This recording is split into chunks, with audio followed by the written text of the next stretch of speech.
കോഴിക്കോട് ചേവായൂർ മോഷണ പരമ്പരയിലെ പ്രതി അഖിലിന്റെ വീട്ടിൽ നിന്ന് മോഷ്ടിച്ച സ്വർണം കണ്ടെടുത്തു. 32 പവൻ സ്വർണമാണ് കണ്ടെത്തിയത്. പറമ്പിൽ ബസാർ സ്വദേശി വിഷ്ണുവിന്റെ വീട്ടിൽ നിന്ന് മോഷ്ടിച്ച 22 പവൻ സ്വർണവും ചാലൽ താഴത്തെ വീട്ടിൽ നിന്ന് മോഷ്ടിച്ച 10 പവൻ സ്വർണവുമാണ് കണ്ടെത്തിയത്. ആകാശ് തടത്തിലുണ്ട് വിവരങ്ങളുമായി.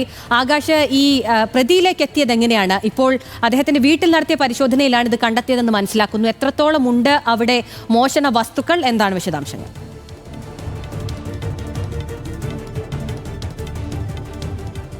കോഴിക്കോട് ചേവായൂരിലാണ് മോഷണ പരമ്പരയിലെ പ്രതി അഖിലിന്റെ വീട്ടിൽ നിന്ന് മോഷ്ടിച്ച സ്വർണം കണ്ടെടുത്തു. 32 പവൻ സ്വർണമാണ് കണ്ടെത്തിയത്. പറമ്പിൽ ബസാർ സ്വദേശി വിഷ്ണുവിന്റെ വീട്ടിൽ നിന്നാണ് മോഷ്ടിച്ച 22 പവൻ സ്വർണവും ചാലിൽ താഴത്തെ വീട്ടിൽ നിന്ന് മോഷ്ടിച്ച 10 പവൻ സ്വർണവുമാണ് കണ്ടെത്തിയിട്ടുള്ളത്.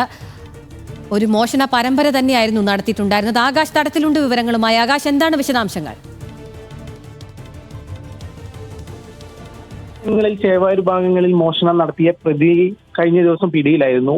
ഇയാളിൽ നിന്ന് മോഷ്ടിച്ച 32 പവൻ സ്വർണം പോലീസ് റിക്കവർ ചെയ്തു. അതിൽ കക്കോടിയിലെ ഇയാൾ താമസിച്ചിരുന്ന വീട്ടിൽ നിന്നാണ് പോലീസ് സ്വർണം കണ്ടെത്തിയിട്ടുള്ളത്.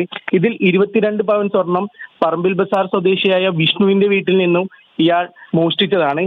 കൂടാതെ തന്നെ 10 പവൻ സ്വർണം ചാലിത്തായത്ത് എന്നുള്ള ഒരു വീട്ടിൽ നിന്നും ഇയാൾ മോഷ്ടിച്ചതായാണ് പോലീസ് പറയുന്നത്. വീട്ടുകാരെയെല്ലാം പോലീസ് സ്റ്റേഷനിലേക്ക് വിളിച്ചു വരുത്തി സ്ഥിരീകരണം നടത്തുകയാണ്. കൂടാതെ തന്നെ പ്രതിയെ പോലീസ് കോടതിയിൽ ഹാജരാക്കി റിമാൻഡ് ചെയ്തിട്ടുണ്ട്.